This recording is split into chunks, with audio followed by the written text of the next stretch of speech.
Hi. Reel பார்க்கறதுக்கு ஈஸியா இருக்கும். ஆனா, இந்த கேமரா செட் பண்றதுல இருந்து தான் நமக்கு திண்டாட்ட கதையே ஆரம்பமாகும். ஃபோன் எங்க வைக்கலாம்? லைட் சரியா வருதா? பேக்ரவுண்ட் கிளீனா இருக்கா? 10 தடவ செக் பண்ணி அப்புறம் தான் ஃபைனலா ரெக்கார்ட் பண்ணுவேன்.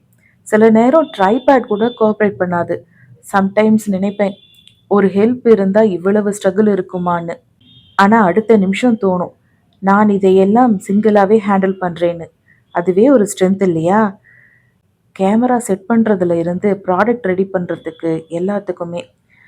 ஆனா நம்ம பிசினஸுக்காக சில வேலைகளை நாமே லேர்ன் பண்ணிட்டு, இப்படி ஸ்லோவா இம்ப்ரூவ் ஆகும்போது தான் சின்ன விஷயமா இருந்தாலும் ஏதோ பெருசா அச்சீவ் பண்ற மாதிரி கான்ஃபிடென்ட் வரும். பர்ஃபெக்ட்டா இல்லைனாலும் நிஜமா இருக்கணுங்கிறதுக்காக தான் இந்த முயற்சி எல்லாம். இத்தனை ஸ்ட்ரகிள்ஸ்க்கு அப்புறமும் என்னை இன்னும் தொடர வைக்கிறது எதுன்னா, இது ஜஸ்ட் ஒரு ரீல் இல்ல. இது என்னோட ட்ரீம் பிசினஸ். அப்போ உங்களுக்கு எப்படி? உங்களுக்கும் இதே மாரி எக்ஸ்பீரியன்ஸ் இருக்கா?